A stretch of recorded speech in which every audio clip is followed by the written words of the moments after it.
It's the Phoam Ranger, another episode of Phoam Ranger Sports, and here to recap a heartbreaker in overtime in Vegas for the Bronco men. They lost tonight by a final score of 85 to 89 in overtime. Yep, they can't snap out of this losing funk. It was still a heck of a great game, though. Neither team really led by more than 3 possessions. Again, both teams' largest lead was 7. If I remember correctly, Broncos had a 7-point lead in the first half, and the Rebels' largest lead was 5. Both teams had a 7-0 run. That's the biggest run. So, this was a highly competitive game from tip-off, which is much better than the past few games for the Broncos, including the first half of San Diego State. But unfortunately, Broncos dropped their 4th conference game, 4th loss in a row, and their 4th conference loss in a row, which is the first time since 2019. They're 1-5 in conference play right now. They are 2 more losses away from tying our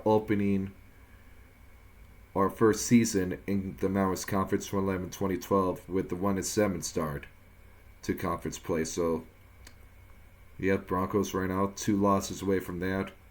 This is probably quad 3 loss, which is going to really hurt for postseason possibilities. With this loss, it's more likely no NCAA tournament that was given at this point, but probably no NIT. Probably no college basketball crown. I think the only 2 that really would take a look at the Broncos are the CBI and CIT. But again, those are pay to play, and I don't think the players would want to play in that one. Though again, this was a much better game for the Broncos, though. In a game they still lost. They went to halftime down just 1 point, 39 to 40, and they were shooting actually pretty good. They're playing much more team-oriented basketball throughout the whole game. Unfortunately, though, just in the overtime period, just some gaffes and mistakes cost us. But, our team battled. Drew Fielder hit a clutch 3 to send it to overtime. And Meadow also had a heck of a game. But unfortunately, in overtime, he missed 2 free throws, had a turnover as well, and that resulted in a 4-point swing for UNLV. But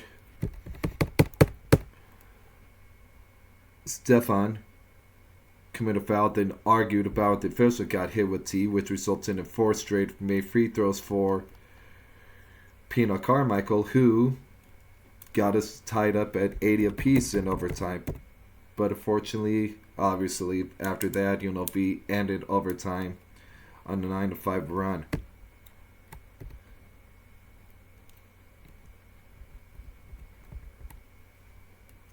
So, again, the last lead the Broncos had was 71-70 with 2:25 left in regulation.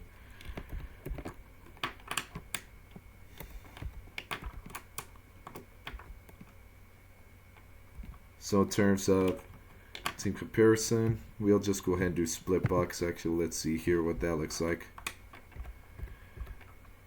So again, Boise went to halftime trailing 40 to 39. They won the second half 37 to 36 and forced overtime, but lost the third period, which was OVT 1, 9 to 13 to Lewis and Vegas 89 to 85.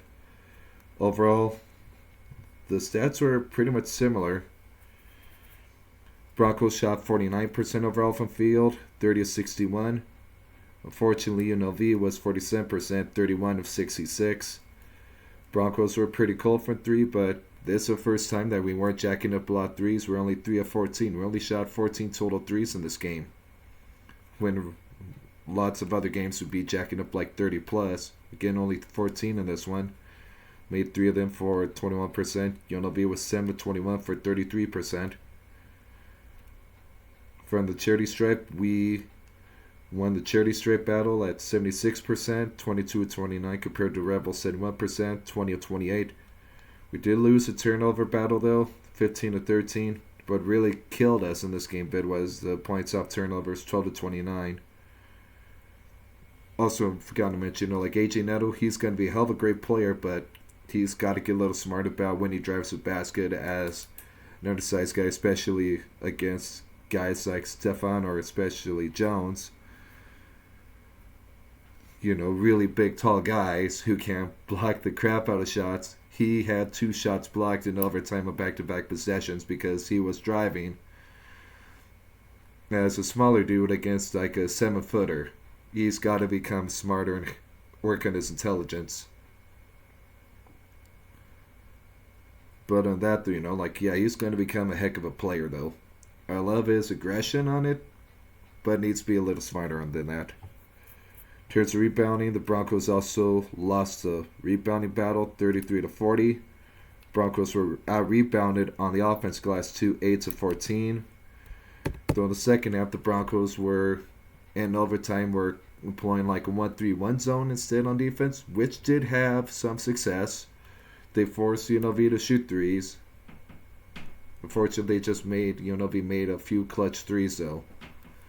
But they did miss a good amount of the threes that they took when we were employing that zone defense. But the downside is you sacrifice your defensive rebounding abilities since you have more people closer to half court than you do towards the rim to get rebounds, and you leave opportunities for the opposing team to get offensive rebounds. We only had 4 second chance points. They had 11 second chance points. We had 19 points from our bench. They only had 11. Points in paint was almost dead even, 48-46 advantage Broncos.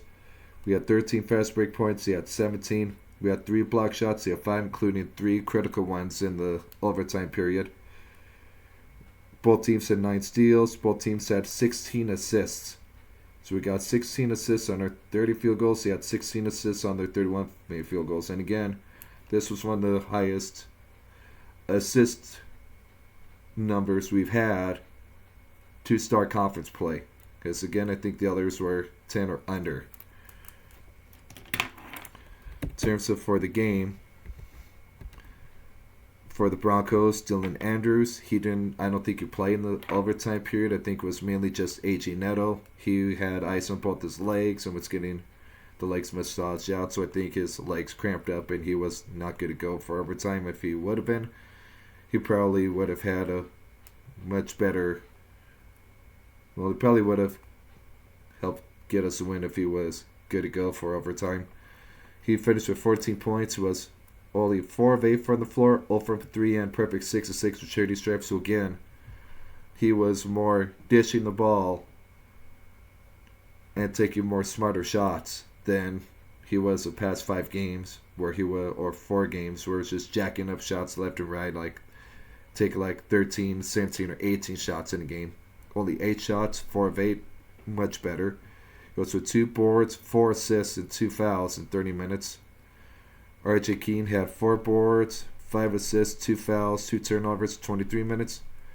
Dominic Perlin in the game, he fouled out in 33 minutes of action played. He had 8 points, 4% from the floor, 0 from 3 and missed his free throw attempts. He also had 7 boards, 1 assist, and 2 turnovers in 33 minutes.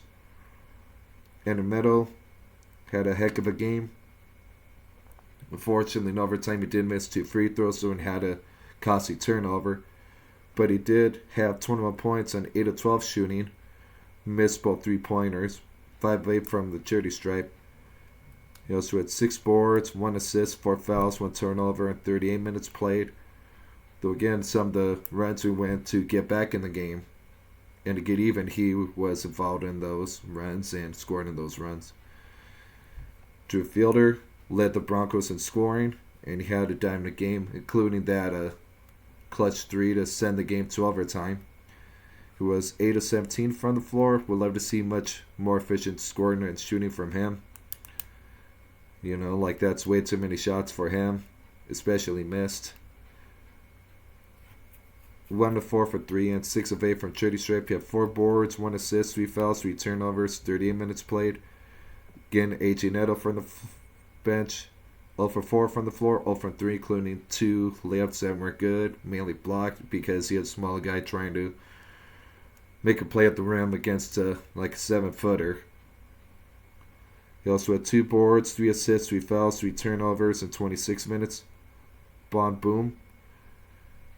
He played less than a minute. Again, he just came in to potentially foul when we're down 4 in the final, like 40 seconds when we're in foul mode.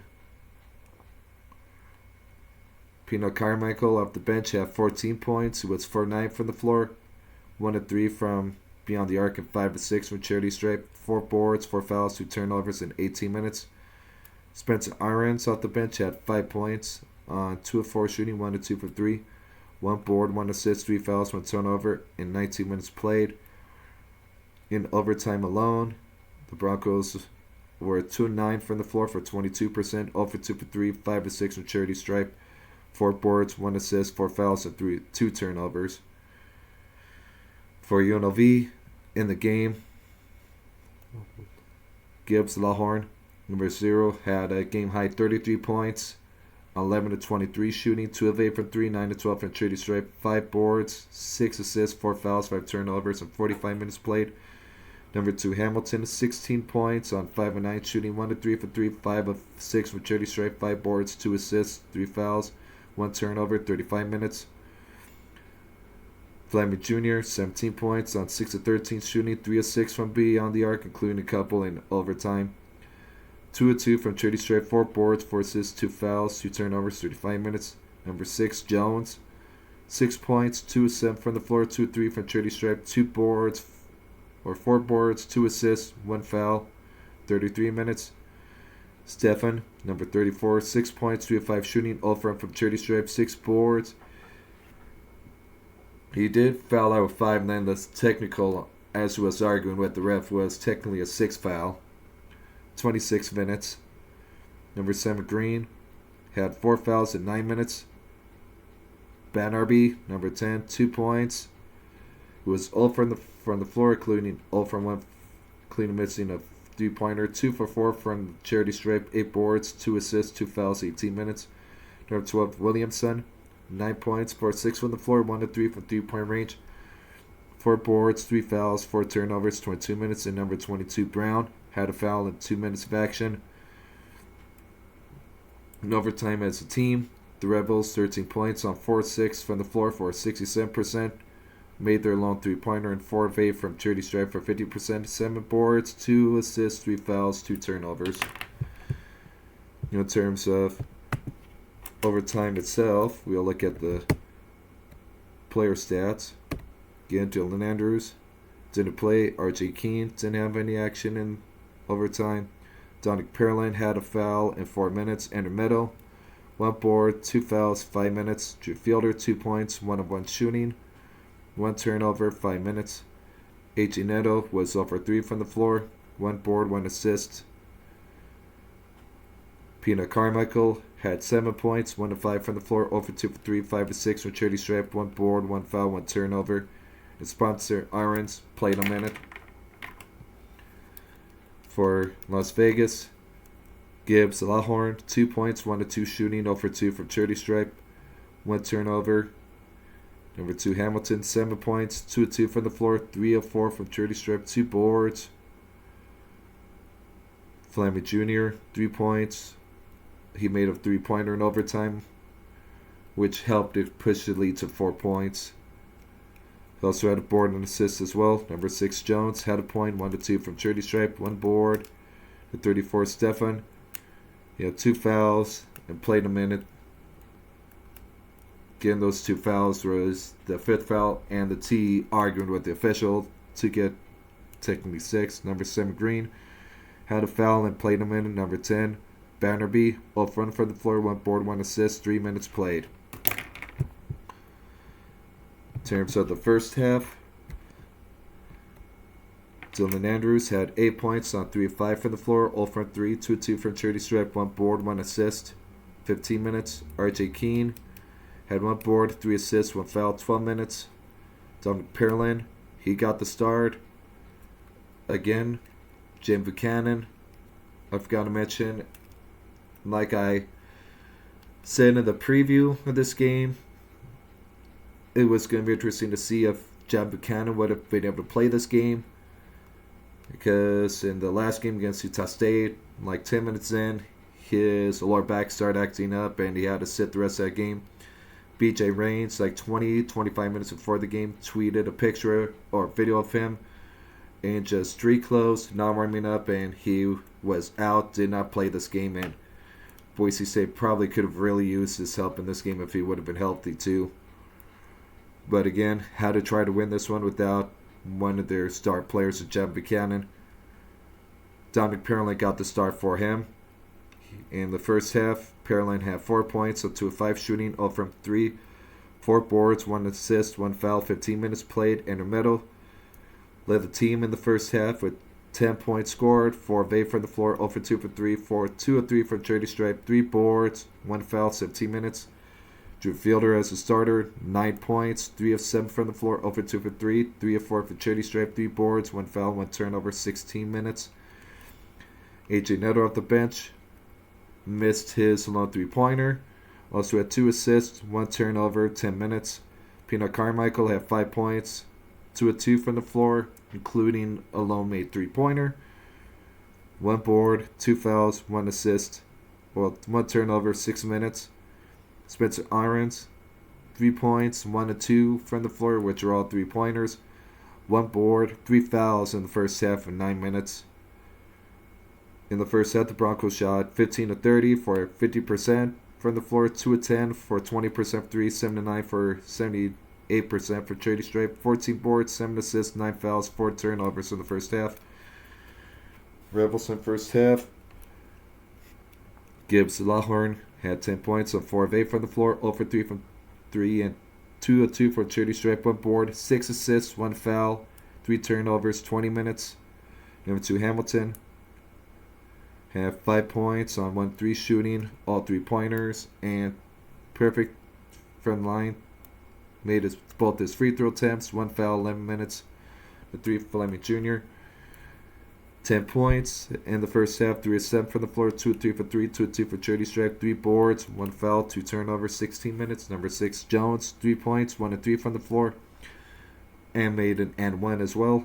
2 boards and 14 minutes played. Number 34 Stefan, 4 points, 2 of 3 from the floor, 3 boards, 1 foul, 12 minutes played. Number 7 Green off the bench, 2 fouls, 5 minutes.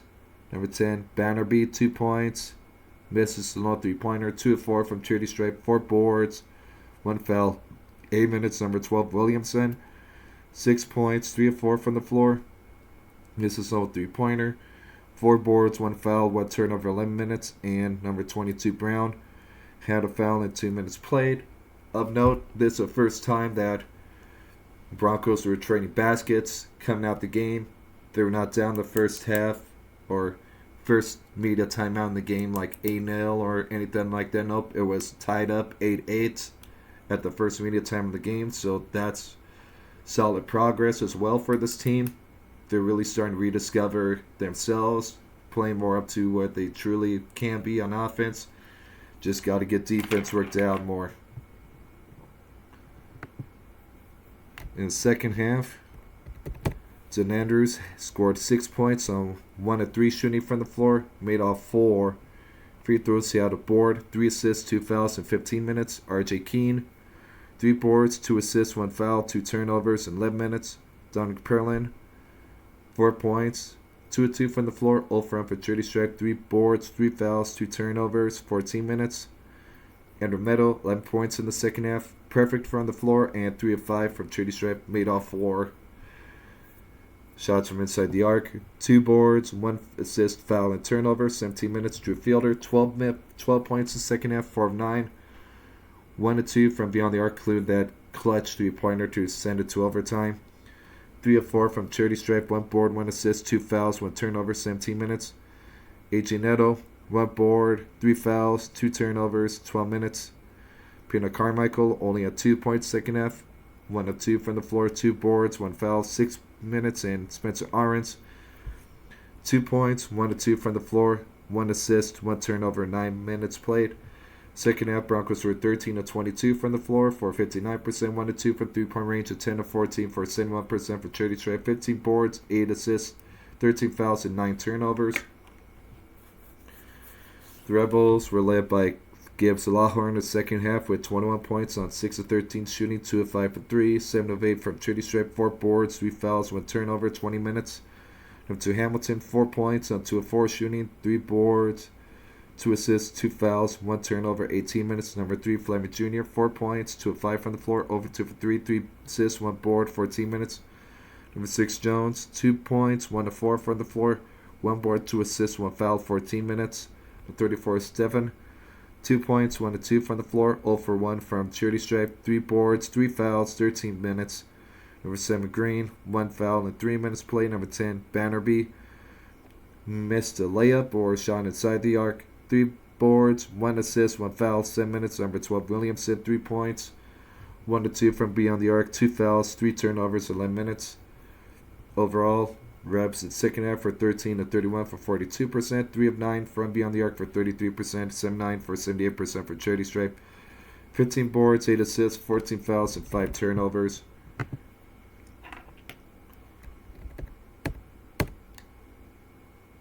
So of our 16 assists, our point guards Andrews and Neto combined for 7, which is more promising. Which is a much more promising number than last few games where it was probably like 2 or 3 total combined between the two of them in each of the previous 4 conference games before tonight. They had 7 of our 16 assists in the game. So our point guard play is definitely improving.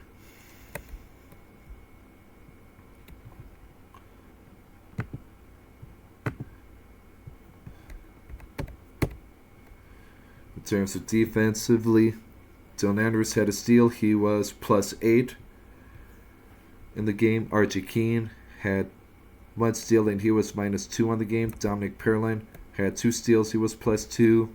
Arnamento had 2 steals. He was minus 5. Drew Fielder had a steal. He was plus 3. AJ Neto had a steal and he was, he had a block shot and a steal, but yet was minus 7. Again, part of that was a turnover in this overtime, and again, not the best advised attempts to drive the lane when you got like a 7-footer guarding you. Pina Carmichael was minus 6. He also had a block shot and a steal. And Spencer Ahrens was negative 13 in the game with a block shot as well. That's we had 3 block shots and 9 steals on the game. More miscellaneous. Again, we did bench points, points of paint, points of turnover, boards, 6 chance points, offensive boards, 13 fast break points. We're 16 of 27 on layups. We prefer to do better than that. Perfect 3 of 3 in dunks. There were 9 ties. 9 times the Broncos took the lead. We had 80 offensive possessions. We scored 41 times. We averaged 1.06 points per possession. We scored on 51.2% of our possessions. We turned it over on 18.8% of our possessions. We led for 17 minutes 39 seconds, trailed for 17 minutes 15 seconds, and tied for 10 minutes and 7 seconds.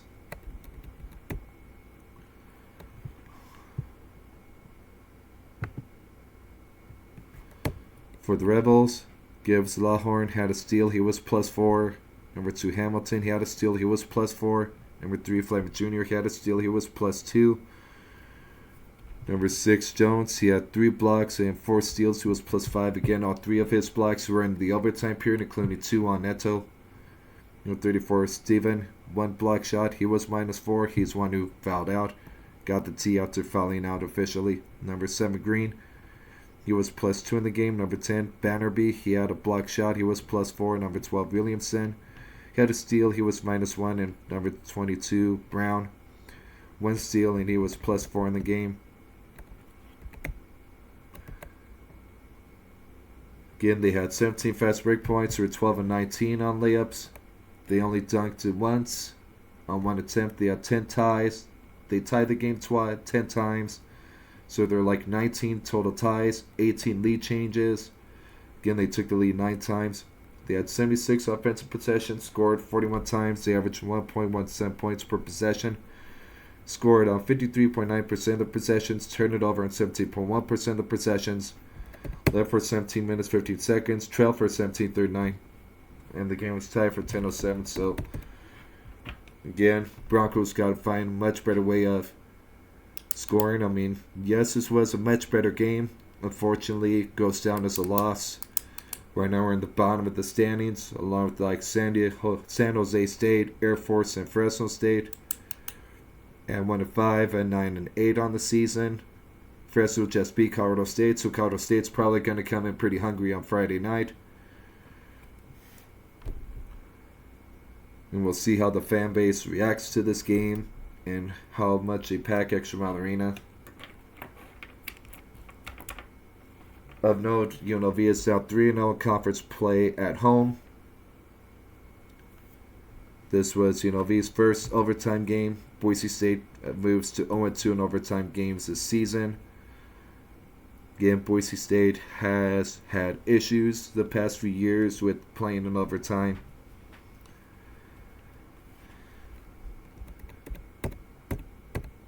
Again, fourth straight loss in conference play. Fourth straight loss overall for the Broncos. Again, this was the first win for UNLV at home in a while.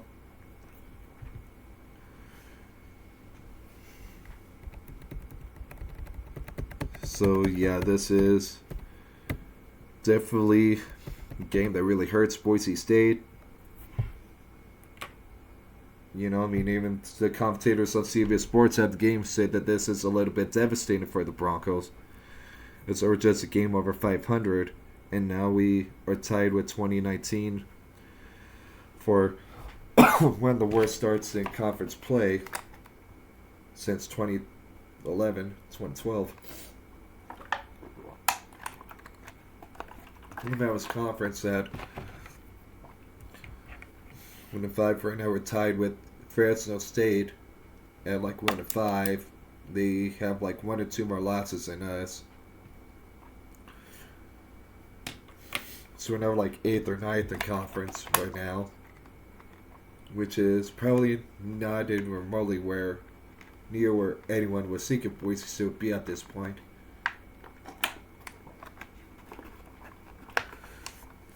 And myself and a lot of people probably thinking Boise State right now, like 6 games or 1-5 in conference play now, I should say.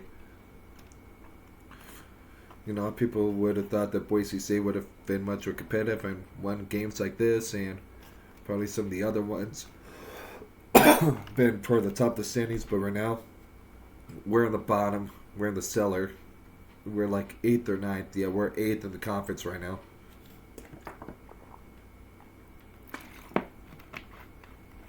We're still trending overall the round with conference play.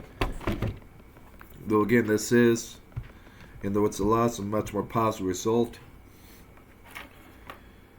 in terms of getting back the identity of the team that be like Butler and St. Mary's, Utah Valley, and Wichita State. This team is starting to turn the corner in terms of that regard. Yep, but again, defense just let us down a bit, and again, the final couple minutes, we just failed to execute again. Not so good decision making on trying to drive against a 7-footer. And the reverse layup was blocked easily.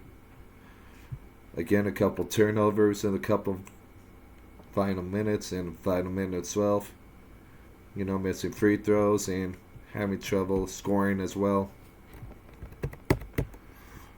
Yeah.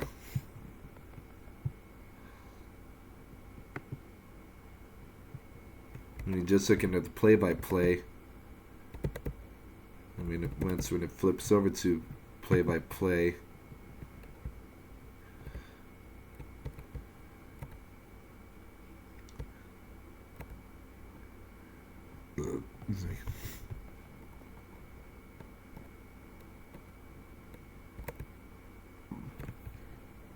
Still looking at overtime period 3 for like the final couple minutes. You know, this game where like Pina Carmichael made the 4 straight to make it like 80-84. I should say yes, because let's see here, because it was 76-76 going into overtime. UNLV made a free throw like 19 seconds in to make it 76-79. Then a second chance tip dunk by UNLV, stretch it to 5. Then a jumper. Well, I should say yes, made a 3. Then a jumper made a 5, 76-81. They made 4 straight free throws on a 5th foul on Steven, then a Class A technical foul on Steven, number 34. And so Pearson Carmichael made 4 straight free throws, 2 technical, and then 2 shooting fouls to bring us with them a point. With them with 3:40 left in the overtime period, Fleming made a 3 to push the lead to 4, 88-84. Then for 3:40 to 141, there was no scoring. Then 141, an alley-oop dunk by Drew Fielder cut the lead to 2. Then Pina Carmichael stole the ball and made a layup to tie the game. With 109 left. Then UNLV made a 2. Missed the layup by A.G. Neto. Trying to drive the lane again, which he's been having some mixed success right now with 32 seconds left. Then we had a foul with 29 seconds left on, and Meadow had a foul. Number 0 gives Lauren, who's pretty good at it, though he missed he missed both his free throws. A.J. Neto then tried to drive it again, but got blocked for 19 seconds. So that possession was empty and took 10 seconds. The defense rebound, then Pearland had a foul out to try to preserve some time, 15 seconds. Then Hamilton, number 2, made both free throws to push the lead to 4. Number 7, Green fouled Pina Carmichael. He missed the first free throw with 6 seconds left. He made the second one to put the Broncos back in within 3, but went down 3, foul again. In the middle come in the foul, 5 seconds left. Number 2, Hamilton missed the first one, but then he made the second one. So yeah, we just had some lulls where we struggled to score, had some not so good scoring decisions, like shooting decisions, and some not so good time management. Especially after, like we had 69 seconds. Just defensively, we couldn't get the stops in the final minute or so after we tied it. And so, yep. Broncos lose. Fought about 8th or 9th. UNLV moves up in the rankings a little more. They moved to 3-2 conference play and like 8-8 overall, because I think they came in 7 of 8. So they're now 8 of 8. We are 9-8 right now in the season and 1-5 in conference play. And again, next up for us, Friday night at home against Colorado State. We'll see how the fan base responds to this one and how much support they give, because this really was a winnable game for the Broncos. But unfortunately, they did not execute how they should have. There was still a pretty good game, and there are still some promising signs from this game, but still, at the end of the day, you win or you learn or you lose. And unfortunately, we lost. We are now 1-3 away from Extra Mile Arena. We have not won a conference game this year away from Mile Arena. Again, 4-game losing streak, all against conference opponents. We are now 1-5 to begin conference play. We take on a good Colorado State team. And they're going to come in hungry after being upset on the road at Fresno. So we'll see how we are after the game on Friday. Because then we play at Laramie at Wyoming. The next game after Friday on the 20th.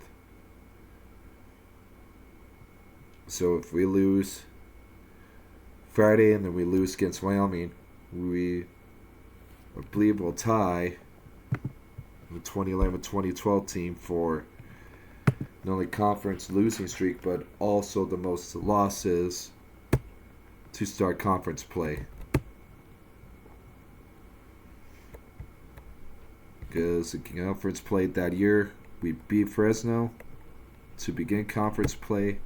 Then we lost at Fresno, lost at Air Force, lost at Elm versus Air Force, lost at Colorado State, lost at TCU, lost in overtime at home to UNLV, lost at home against Wyoming, lost at San Diego State, lost in New Mexico. So we start that one 1-8. So we probably won't tie it. We'll be 1-7, 1 game short, because after Wyoming we host Air Force. So Air Force game might be the next best opportunity for us to get a win. But hopefully we can correct the ship and find a way to win on Friday night. All in all, though, a valiant effort for the Broncos in a game they actually played better than they have in conference play so far. And Vegas, unfortunately, just couldn't make the key plays down the stretch in overtime to find a way to win. Unfortunately, 85-89 loss on the road. Fifth loss in conference play, fourth straight conference loss.